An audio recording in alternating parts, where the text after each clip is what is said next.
Good afternoon, assuming you're in the Eastern time zone. If not, good whatever part of the day you're experiencing at this time. I'm Neil Randall from the University of Waterloo and director of the Games Institute.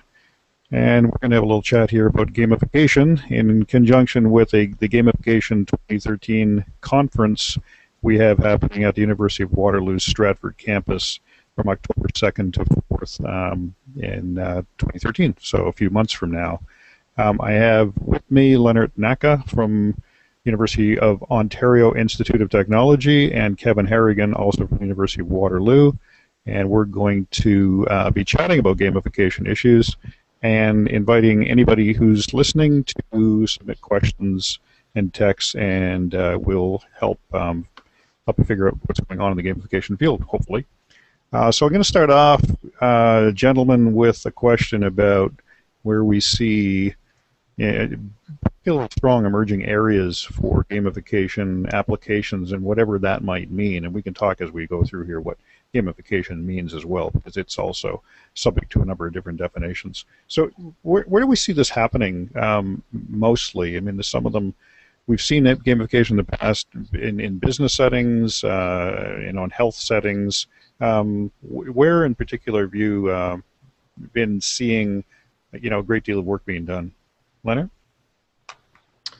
Yeah, so I'll maybe start with a couple of ideas where I think this is happening right now. I think it's been embraced quite a bit by the UX field and the online field. I think that's where a lot of the early gamification has happened, that people that have online services and websites and things they can deliver online, that they have really tried to deliver these ideas around gamification.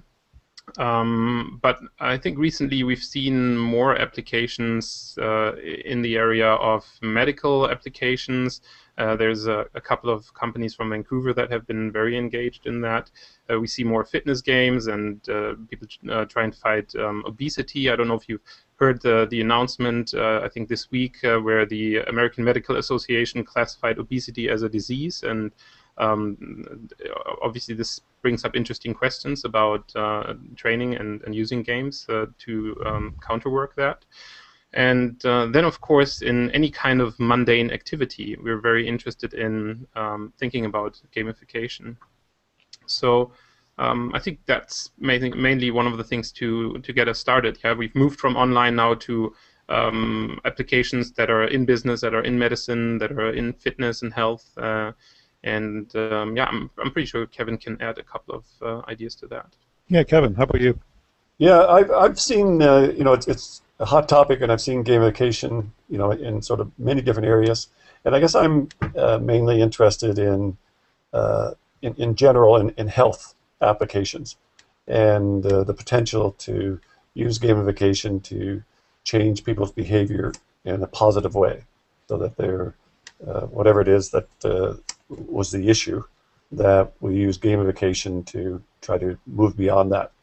And my own work, my own research is in gambling addictions. So I guess my interest in the health side springs from that. We're trying to help people that run into problems with gambling, or help them not run in the first place. And gamification in that field is a potential to try to work with people and try to get around that or minimize that. And so I'm very interested in health in general. But I think gamification can be used in many areas to get people's behavior in line with whatever it is the objective is, to get their behavior to change. So that brings up an interesting question for me, and hopefully for some others, that we've already, both of you mentioned health, and obviously that's a big area. And if obesity is in fact a disease, then we can start looking at healthcare applications and gamify them that way. But what this brings up for me is, how are we distinguishing between games and gamification, or are we? So are games kind of one form of gamification, or is gamification a separate kind of enterprise? And I'm looking at here in the health area, because obviously we already have fitness games, commercial ones through the Kinect and Wii Fit and all those kinds of things. We also have lots of games out there helping people quit smoking and exercise and all of that. And then if you move into the education world, well, education and games have been a topic for quite a long time.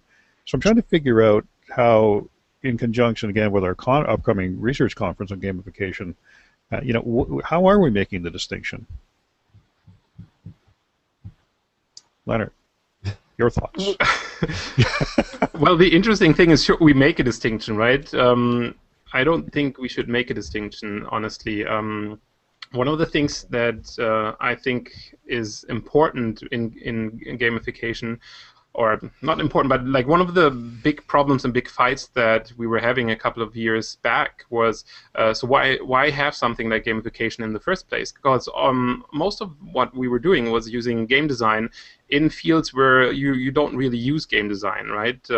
And a couple of academics have been very, very much against the use of gamification in general. And they just said, all you're doing is just you're using game design here in an area that hasn't used game design before.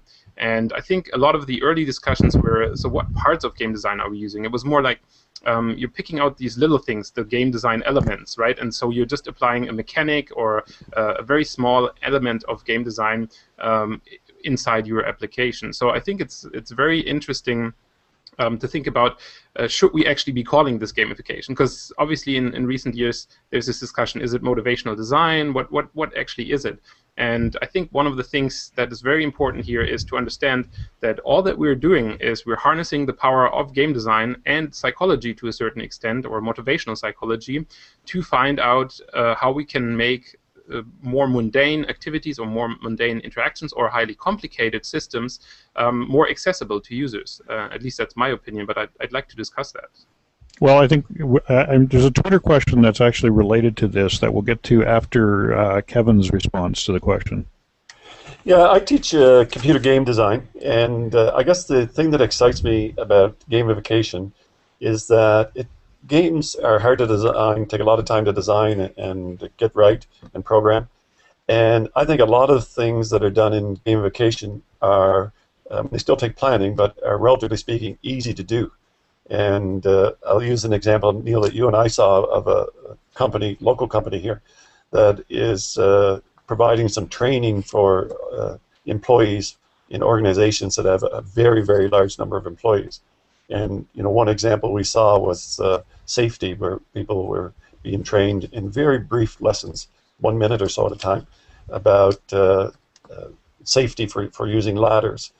And the people received points and actual rewards, like Walmart cards, for doing this training on a regular basis. And it improves things. People get injured less, and it costs the organization less. And it's a lot cheaper to do, if you like, than implementing a game. Having said that, within that system that we saw, they did have some little mini games. Yeah. So you could actually, kind of randomly play one of these little games and get some extra points, and these points counted also. So you got points for actually doing the training, but you actually got some points for playing some mini games. And so it was a nice, relatively small example of incorporating small games within gamification. So the thing is, the question we have, which I think is a really interesting one, is what are the challenges in layering gamification into offline situations such as bricks and mortar stores? And that's an interesting one because there, Leonard, you were talking about how this has been bringing game design into areas that didn't have game design before. So one particular, and this is of interest to me as well, because I am interested in gamifying, if you will, the retail shopping experience. What happens if you walk into, I mean, Kevin, you mentioned Walmart in a different context. In Walmart, Canadian Tire, any of the stores, and if you could actually, gamify that setting, do we see any challenges in that? This is actually, game design for guiding people's behavior, obviously. Any thoughts on that? Yeah, I think especially concerning that question from Christopher Fogelman about the brick and mortar situations, I think that's quite interesting, right? Because one thing is understanding the term, understanding the terminology, but the other thing is how do we put it into action? And I do think a lot of it is understanding game design itself and understanding when you can apply game design and how to apply it correctly, because there are different ways that you could do it, and obviously one of the early criticisms was about points and reward systems, and to use only that. Now, we do know that this is quite powerful from motivational psychology to use these incentives, but it's much more powerful to look at the activity itself. So what are people doing? What's the activity that you think is a little bit too mundane, a little bit not exciting enough, and how can you recreate that activity in a playful way? So it's more about making an activity playful itself. That's, I think, the biggest challenge right now. We don't really have a process model, and it takes a lot of expertise, and actually takes real game designers to think about that if they want. How can we take this process and how can we make this process very playful? I do think that's the main challenge right now of putting good gamification into action, that we don't just say, oh, of course this is quite easy, because all we'll do is we'll reward people for doing something. But as we know, in the long term, and if you read Dan Pink's book Drive, you probably know about these studies, that in the long term, people that have incentives are actually not doing as well as the people that don't have the incentive. So it's much more important to tap into that intrinsic drive, that they actually want to do this activity. So it's very much about creating playful activities, in my opinion, and that is really hard to do. So maybe some of you have some differing opinions on that. Yeah, Kevin, this is, I think, of a particular interest to you from one standpoint, is that obviously with the gambling research, you've dealt a lot with casinos, which are brick and mortar places or marble and carpet spaces, whichever way you want to look at it.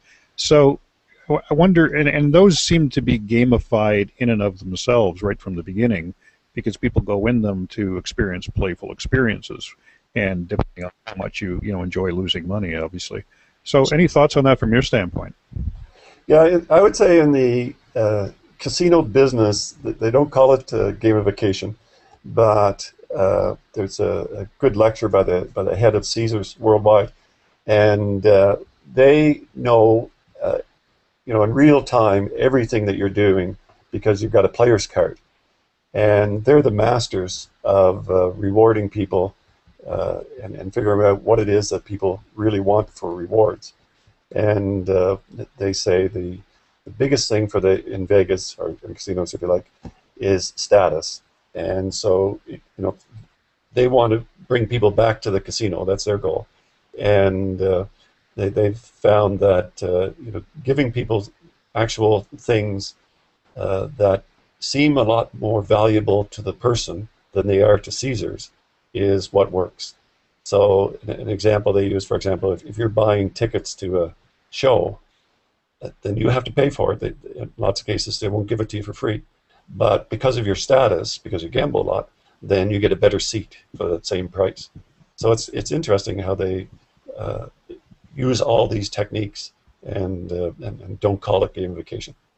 So one of the things I'll bring in from that's potential from the large retail establishment is the idea of discovery. One of the primary reasons gamers, hardcore gamers as well as light gamers, play games is to discover things that are offered by the game, and whether that's a role-playing game where you're discovering the world, whether it's other kinds of games where you're discovering particular mechanics or particular reward systems, maps, all those things. And it's possible that if you take a look at the retail mall idea, and the idea of trying to navigate your way around, and we do it with those maps that are sort of marginally helpful, that are standing up in the malls. But if there were ways to gamify the experience, and I think there are, so that people can find their way through a game-like system around the mall to different kinds of experiences, whether they're shopping experiences, food experiences, and all the things that the mall people like to talk about.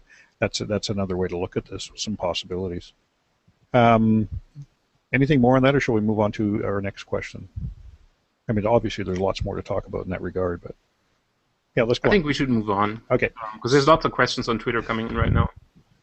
All right, so one question has come up there. What are the privacy pitfalls and solutions in health applications of gamification? It is a really important and popular question. Kevin, you want to lead that off since you really focus on Yeah, particular so kind of I'm healthcare. actually struggling with that as we speak, if you like, the things that we're planning to do in the problem gambling field. And so what we're doing is people have these loyalty cards, and it seems a little bit ironic to some people like me, but the only way currently to get points on your loyalty card is to gamble. So the more you gamble, the more free lunches you get and stuff. And so we're I think getting good cooperation from our lottery corp to look at rewarding you for good behavior also. So you could get a free breakfast if you exhibited good behavior, and we'll figure out what that is exactly. But one thing we would like to do, if we really want to do, is sort of bring that to the next level, that people that are improving their behavior and having less gambling problem, if you like, could share things with one another, stories or goals or whatever, in groups. And we think that could be very powerful. And we're looking at how we can do that because of privacy. And we don't know yet exactly what we're going to do. But in everything that we're looking at doing, we seem to want to bring people together so that they can game together, if you like, or be gamified together. And we're struggling with that quite a bit as to how we're going to handle those issues. So they're very significant issues. So Leonard, in your experience with or in your observations or experience with health gamification in health apps or health experiences, I mean, have you noticed? Have you been up against the pitfalls, the problems that can result from it? I mean, obviously, the linking of games with anything in our society, linking of play with anything, sometimes, and for a lot of people, just detracts from the seriousness of the idea. So, I mean, do you see this as a significant problem that we have to overcome, something that may never be overcome, or is it something we can, look at more positively? Yeah, so I think it's hard, right? Like gamifying in the health sector is hard because you really have to think about who are your users, who are, or the players, if it is a game, who are the people that are interacting with the application, and what actions do you want them to take? And obviously, it is very hard for somebody that has a rather unhealthy lifestyle to completely change their behavior and completely change the habits, because it's much about habit formation as it is about anything. So it is pretty difficult to do that properly. I think one of the big things to do there is to think about how you can measure progress individually for these people that want to use games or a gamified application to improve their health. So obviously within games you want to have appropriate challenges, and it's actually very difficult to design a proper challenge. As many game designers know, the sequencing of challenges is pretty hard. Maybe I'll talk a little bit about how I usually teach my game design students, or how I do it in practice. Is I see game design a little bit like a to-do list, right? You think about the goals that you want to achieve. Let's say in health games, you think about how do I want to create a new habit? So trying to cluster your thoughts into these habits and saying, okay, these are the habits that I want somebody to imitate at some point. And then you want to break those down into small subpoints. To reach that point, what do I have to do? And for me, the easiest way to do that is to see it sort of as a sorted list, that I say, okay, so highest point and then the subpoints, and then for each of the subpoints, I try to break down how can I design an activity around that you want to achieve this subpoint, that you want to achieve that status. So you have to be very careful how you design these subpoints so that all of these are meaningful achievements, that you feel good. Okay, I've done something. Not you got the golden star because you signed up here, or you clicked through 10 questions, so you get a big bonus. But it's more like, okay, so this is actually advancing me. I'm progressing. I'm feeling I'm progressing towards a goal. So this is the important thing. You want to at the end have achieve a bigger goal, like changing your habits and whatnot. So it's very important to appropriately design those little challenges that they lead up to those in-between habits that you say, oh, now I formed a habit on the way of changing my life into incorporating these bigger habits. So I think that's where it's really important to think about how do we display the status of a person, and how do we appropriately cluster those challenges down to a level that they're meaningful achievements for the individual engaging with that application. Okay, that leads us to, very nicely, the question of rewards and motivations. And I got a pre-prepared question here, but also another one from Dr. Vogelman along these lines from Twitter.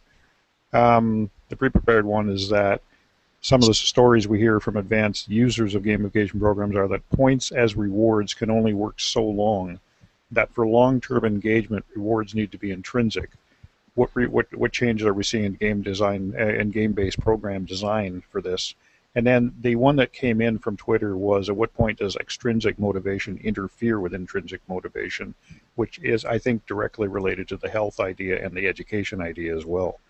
So I think I'm going to throw those two together so we can start talking about rewards, motivation, extrinsic versus intrinsic, and the things that we think will work in particular kinds of settings. In particular, let's focus a little bit here on education and health, even though we could certainly branch out into other areas. Thoughts on that, gentlemen? Well, I guess I think everybody agrees that just rewards is probably not enough for gamification. We need more of a, if you like, to have other levels that you can get to, and the other levels, I think to a large extent, in computer game design term we call status, which in some ways seems to belittle them. But if you have people that are doing some activity together to change their behavior, and some of them are working harder at it or getting better, or people are asking them questions and liking them or whatever, then these people are can be raised to a higher level, and it is in some ways just a reward, but it's built on some more meaningful background, that the way that's measured, that you're getting to the next level, has a very significant meaning. And then of course within that you then would have people that would rise to a higher level. Maybe they're best at helping others, for example, and they get some type of achievement level for that. And so I think we've got to come at the rewards from multiple levels, and the lowest level is just getting points for doing things. Hey, Leonard.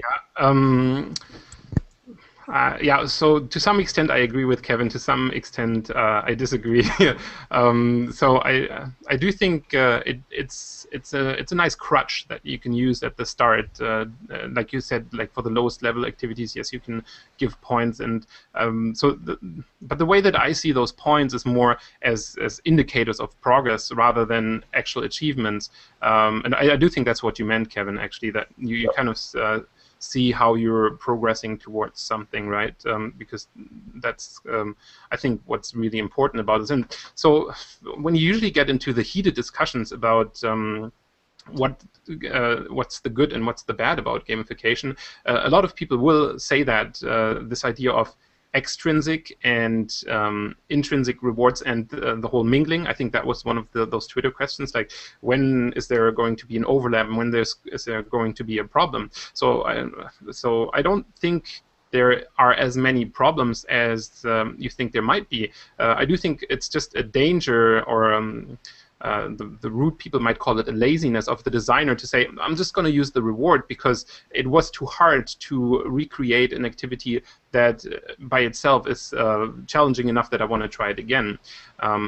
Let's say in a simple game, you can have different kinds of challenges. And sorry that I'm so stuck on challenges, but that's just something that right now I'm really very interested in. And one of the things that can really get you is if the environment is fascinating enough to pull you back in, even though you don't do the challenges. Because when I have my game design students come to me at the start of the term, and then they say, well, yeah, because I usually complain about games that are too hard and that I'm getting too old to play some of the really hardcore games. And one of the things that they say is, you know what, our game is really difficult, but you still have to pick it up. That's how they did it in the old schools. That's how they did it for arcade games. They were all pretty hard. But then I say, yes, you're correct. There might have been game design principles in those days to keep people playing these older games, but it is much more important today to create an environment that you want to come back, because you have the choice of playing another game or doing other things with your free time than playing that game. So I think it's very important to have intrinsic reward in the activity first, and then if you think that you might need some help by an extrinsic reward, it's an open chest that you can tap into. However, it shouldn't be the other way around, that you say, I have all these extrinsic rewards, I'll make those available, and you know what, that's going to be enough. Because that's not going to be enough for people to stay engaged in a long time. And that's obviously, or again, not obviously, this might be my opinion. I think one of the big things in gamification, especially for businesses right now, is user retention, having people come back and work with your site or work with your app, or if it's health gamification, to keep engaged, keep forming that habit, and keep at it. So you do want constant activity, constant engagement with whatever you're presenting, and for that it is very important to create a pleasurable environment and a challenge that is not too high, but high enough that they don't feel they're being cheated out, because if it's too easy, it's also not as engaging to do the thing that you're doing. But I think I went off on a tangent on challenges there, so please, Neil, bring us back to the actual topic. Sorry. Well, I don't think you're off topic. I mean, they're obviously there, and you talk about user retention, which again in Kevin's gambling world. Sorry, not that Kevin participates a lot in the gambling world, but researches it. You know, the retention has a lot of different motivations, and some of them are, of course, you know, very negative from the standpoint of addiction. Some of them are from the standpoint of people who like to go in and just play these things for a while, and because they're related to money, obviously there's a direct kind of motivation or interest level. But the interest level and the idea of user retention, which of course is the primary basis for gamification, I think anyway, has all kinds of challenges as well. One of them is the simple fact that, you know, there are many levels of gamer, if you will, and in a number of the reward systems I've seen in early gamification, they're clearly designed for people who don't play games. And then you have the problem, well, if the stats from the electronic, you know, the software associations and all the stats we're seeing are true, that the number of game players, whether it's casual or hardcore, is growing constantly.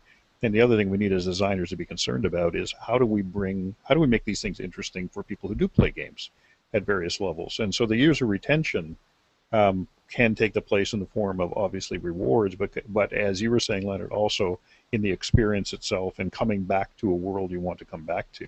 So I think that what we're getting at here is that there's multiple levels to this, and there's no such thing as, you know, gamification as one thing, but rather we've got multiple kinds of game design challenges that we have to, you know, determine. And maybe there's a case for the fact that, you know, you don't have one gamification strategy, and whether it's an app, whether it's a website, that you need to appeal to more than one kind of user simultaneously. All right. I think there's lots to talk actually, about. Neil, if I can just go to one of the questions that popped up according to that, and I think that kind of relates to this idea of creating a meaningful world for the player, because we were asked if in the health arena it would be a good idea to create avatars that preserve anonymity, and I do think that actually, my personal opinion, that is a good idea, just because there are a lot of issues concerning health and how I want to be represented in a health world. Maybe as an anecdote there, what a lot of people probably agree with me, didn't work quite so well with the Wii Fit. If you stepped on it and it just measures body mass index, and let's say you're a slight bit overweight and you step on it, you get this little big fat figure there. It's not very motivating to keep playing the Wii. So I had that experience, unfortunately, a while back, and so that was not a very rewarding avatar customization that happened there. So what you actually want to do, and that relates to avatars as well, you want to give users the tool to express themselves as well. You want to allow a little bit of creativity so that they can create this world or this environment as well, or at least that they can identify themselves within there, right? This part of personalization, customization, and personal recognition, I think, is also a very important driver of keeping people in a community, a social community and a gaming community. So yeah, Kevin, anything more on that? Nope, that's good. All right, let me go back to my list of questions, and these are all raising more questions, of course, as we go through them. Let me see, where do we want to go next? So one of the questions we mind is the collaborations between academic researchers and business users, or not business users, but nonprofits regarding gamification.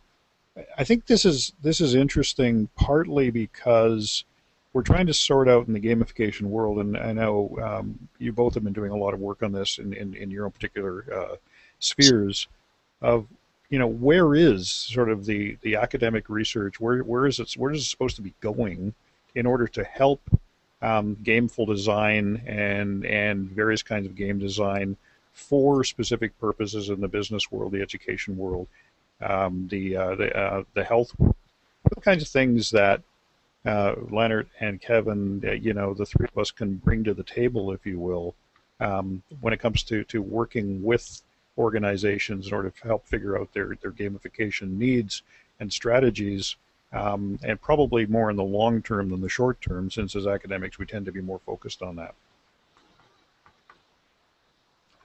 Leonard, your thoughts?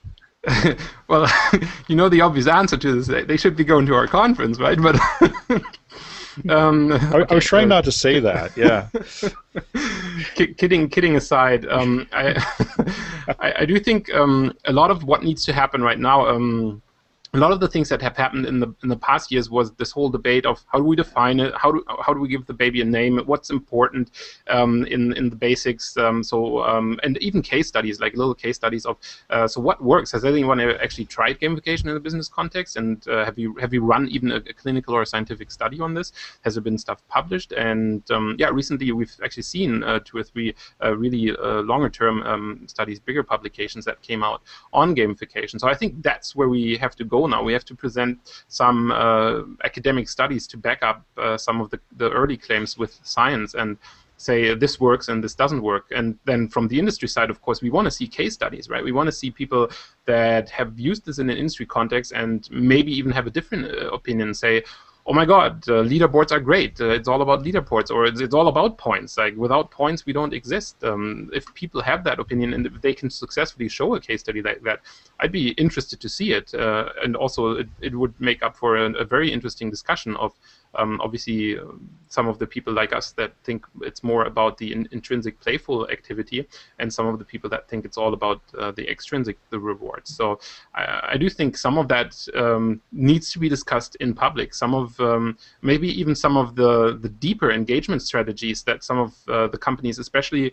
some of the ones that we already have participating in the conference from Waterloo and Toronto, are using, and that are really excited about using deep engagement. And I would be really excited to see some of that coming forth and cross-pollinating with research. That personally, that would make my day if we see a lot of those discussions in the future. So I think less theory, more studies, more actually applied research. And from my side, one of the things that I actually really want to contribute is like design guidelines, right? And saying, okay, this is a call to action, and this is how I think you could actually do this, sort of a step-by-step list. This is how I can gamify on the very smallest level, and this is how you could do this. So yeah, along these lines. Kevin. Yeah, I agree with Leonard. That's very much what I was going to say. And I think the thing, too, that I find quite interesting is as we go out and meet people that are thinking about gamifying things in their organizations, and some of these are very large organizations, is how much of a new idea this is for the people that want to do it. They're in some other business that has nothing to do with gaming, and so I think, as Leonard said, if we could provide us that work in the gaming field in the universities could provide some guidelines as to, this is the type of things that seems to work in games, and looking at your particular application, here's some things that we might suggest that would work, and yeah, getting some case studies of things that have worked, so that people could sort of pick and choose things that have worked for other people. And and it is a plug for our conference that that's the whole thing that the biggest thing I'm looking forward to in the conference really is that it's both the industry and academics, and so there's no use us just sitting around talking and studying it in and of itself. This has real world applications, so I'm looking forward to seeing the industry and academic together at the conference. So let me switch gears a little bit, and this is a question that I have been asked, and actually fairly recently, and I'd like your responses to it. The use of games in education, and I'm talking to a couple of organizations about that. For a number of people, it really raises the question, what's wrong with our education system that we have to use games in order to motivate students? Let's just start with that right now. And I'm going to ask you, is that a valid question, first of all? And secondly, if you were pressed in a public setting, like, say this one, to actually answer that question and either justify gamification in education or agree that it has no justification, what would you say?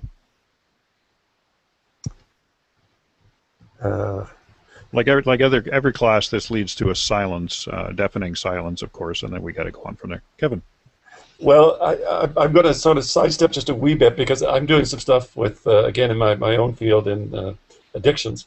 And what we've found is, not myself actually, but other research, is that providing education to gamblers that we feel that would be useful, that would help them understand things better and maybe run into problems less, doesn't actually work that well. So, the sort of extreme case is to try to teach them statistics and probabilities, and that doesn't seem to help very much.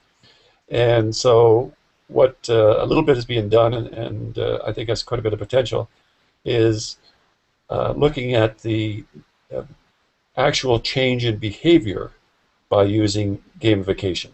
And I think it has a lot of potential where, within the studying that you've done, part of the game is you recording things that you've done or things that you've observed, and you become, it's a bit like I'm a bit of a runner, and on the running sites where people report how much they've run, and they sort of motivate each other, and they get in groups, and they actually meet physically and stuff. They're changing their behavior or upping their behavior, if you like. And so I think using gamification has potential in training to move to the level of changing behavior and not just changing knowledge level. Leonard. I think actually to follow up on that, one of the things that is quite important recently is this whole behavior change by tracking behavior and displaying behavior back to the users, because there's this whole quantify self movement that's going on right now, where people are using little sensors or even simple tracking devices and logs and sharing that on websites with each other about what they're doing every day. And I do think that's a very interesting point that's happening right now with us humans. As we become more entrenched with technology, we have more possibilities of actually having a data-driven look at ourselves and getting from this data an idea of how we're actually performing in everyday life. And based on looking at all of this tracking data, if you think about Fitbit or these little devices that are available to a lot of people these days, I think what happens there is they've become so popular because they are behavior change drivers, or people use them to measure themselves and get an idea of what they're doing, and based on that they can improve. So all of the gamification part that's happening within this quantified self movement, in my opinion, is that people are getting feedback of what they're doing, and based on that feedback they're trying to improve themselves, and they're trying to improve the behavior. So I think that fits quite well to what Kevin said. Yeah, I think this leads to a kind of overall education that those of us who do immerse ourselves in game design and game play, kind of need to bring out in the open. Is that the fact is I think we need to just simply improve or change, I suppose, the perception of what game means and what play means, and stop dissociating it from things that actually matter. Game has a long time, and I mentioned this partly because when I bring up things like gamification as a topic, or even studying games, sometimes I get the answer that we really need to change the name, so we get rid of the word game in all of this, and that's all, of course, related to the long-term problems in Western society with if it's play, it can't be work, and that kind of idea. And I do think there's something to be said there that I'm trying to figure out whether we would be better off to kind of rename the whole concept to get broader acceptance, or if in fact, we're coming along so that people are starting to understand games as having multiple purposes. I don't know if that's a question as much as just an observation that may or may not warrant discussion among us. Either of you care to talk about that? Most people certainly have strong opinions about the term gamification, and given that our conference is gamification, I guess we're okay with that term, and in fact I am, but I do understand that exactly what you said, that we do sort of separate play, in our culture at least, from other activities, and the whole idea of bringing play into your work environment, for example, seems to be a bit of a struggle, and maybe not so much a struggle, just using that word to describe gamification, to describe what you're doing. People struggle with that. Yeah, I agree, and especially in some of our discussions during those Kai workshops that we had in the last 2 years, a lot of the industry people that came in were actually saying, let's say it's SAP or Google or one of the bigger companies, and they're saying they can't pitch it to upper management unless they term it differently. They can't call it games, they can't call it play. They need to find terms like motivational design or engaging with the application to make people want to invest in this. And after that happens, usually there is a lot of interest in how this can be leveraged by the company. So I do think it's a very interesting period that we're in right now, not just for gamification, but I think for games in general, for the public to accept games as a whole and accept that games are a powerful changer for the good in people, right? And they're especially in science, if you look back 30 years, some of the earlier studies of games were all about violence, and from the media studies side, there was a lot of the negative effects of gaming that have been under investigation. And I'm pretty sure Kevin can talk from the gambling side. There have been lots of studies about the negative effects of games and playful activities. And I do think that's why it's important to also look at the positive effects that we can see from this research. Don't you agree? I agree. Okay. Yeah, and I agree. Obviously, I wouldn't be here. I mean, I kept mentioning education because, from my standpoint, that's where the power of games first hit me, if you will. Just the ability to take games. In my case, it was games, historical games, if you will, and learning, because I really hated history class in high school, and this is the thing that really gave me most of the, or at least the impetus to acquire knowledge I didn't previously have. All right, I'm just checking to see if we have any other Twitter comments we need to attend to, and I don't think so. So I'd like to go on to some items about the conference itself. For those who are listening, want to know more about it. Could we give a bit of a summary, Leonard, on what we're looking for in paper submissions, and then I can talk a bit about the industry speaker proposals, and make sure that everybody knows how to get to the right website and all that kind of thing. Leonard, do you want to talk a little bit about the kinds of submissions we're looking for from an academic perspective? Yeah, absolutely. So as some of you that have been frequenting our website regularly and following our Twitter stream might know, we've extended the deadline to July 1st for the full academic research papers. And what I said earlier applies here as well. We're looking very much for papers that showcase some of the recent work that has been going on in gamification. So I do think it's important to understand that this is not your regular kind of game research. This is more, you're looking at an activity, and this can be any sort of non-game activity that you can think of, and then you have used games within that activity to make it more engaging or to make it more motivating.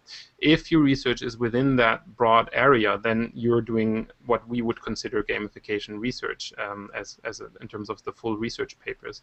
And so I think that's important to understand that, yeah, we're looking for all sorts of discussions around that. So since it's an academic conference, we're obviously fine with theoretical discussions still.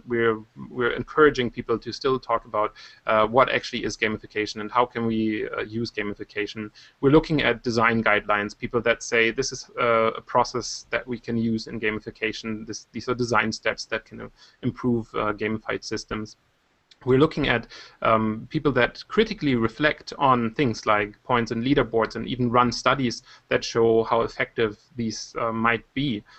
So we're looking very much also for studies that look at interaction with gamified systems. And these can be small or large-scale studies. Any kind of studies where you have humans interacting with the system in a playful way are very much welcome to be submitted to the conference. And so we're looking at really compiling an awesome program based out of these core research papers, and as you might know, they're also going to be put forward in an extended and revised version to a special issue of the journal Computers and Human Behavior that we will publish next year. So I think it's a great opportunity for one of the first times to put your high impact research there and to submit a full research paper.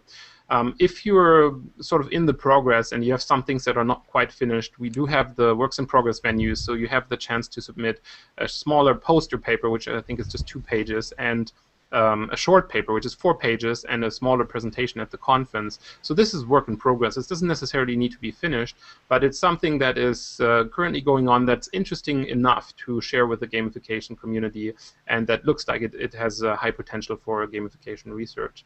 And then, of course, we have things like the demos and the student gamification competition, where we look at students that have either worked with companies or among themselves to create little gamified systems. We had a lot of if I speak from experience from the Kai workshops, we had a lot of studies with energy-saving applications from University of Hawaii, for example, and other universities that were very interested in creating those little apps.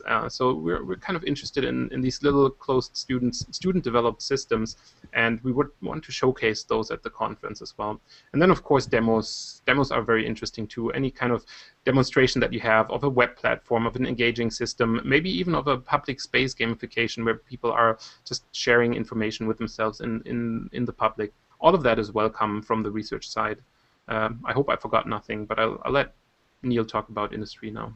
Right. If you're coming in from industry, either corporate or nonprofit kind of sectors, demos again are all of interest, and we can have those in various times and milieus. We're looking for the obvious kind of things like the standard presentation, PowerPoint, Prezi, whatever kind of things you want to use in order to demonstrate some of the gamification activities and research you've been up to as industry representatives. Also looking for panels. So if perhaps a group of you from a particular organization has been working in the gamification sphere, this would be an interesting discussion, or you put some of you together from different companies as well, different organizations. Roundtables, if you have a particular topics of interest, and that can be the panel as well, that we could get 30 or 40 people talking about a specific topic, and you want to lead those discussions, you need to put together the roundtable yourself, or we can help you do that.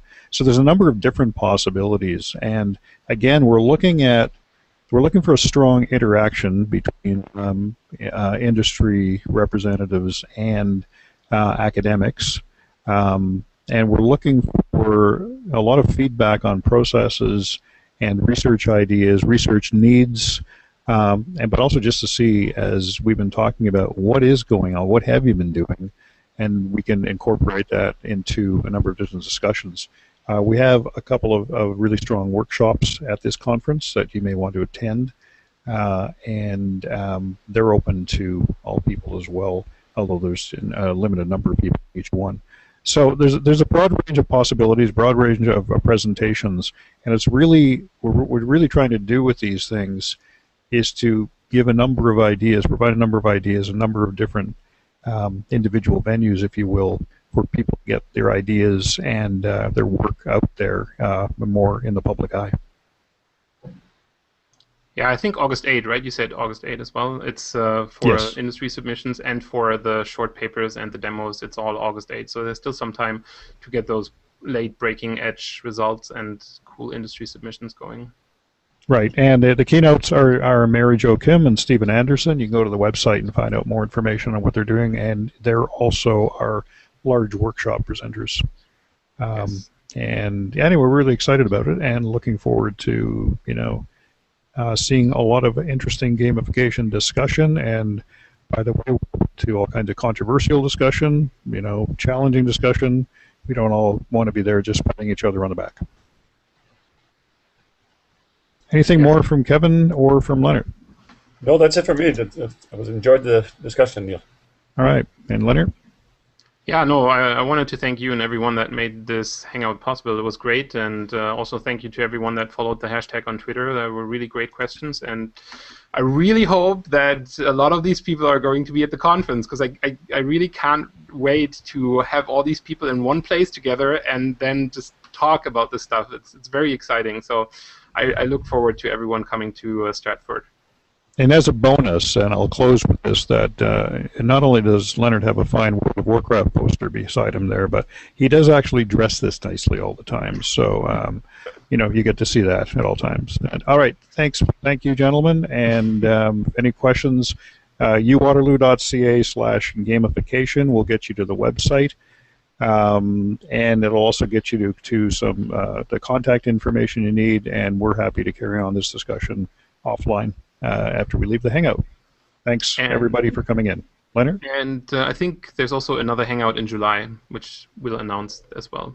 Okay, and the Twitter feed is hashtag #GameAt13, and I think that's about it. We're good. Thank you.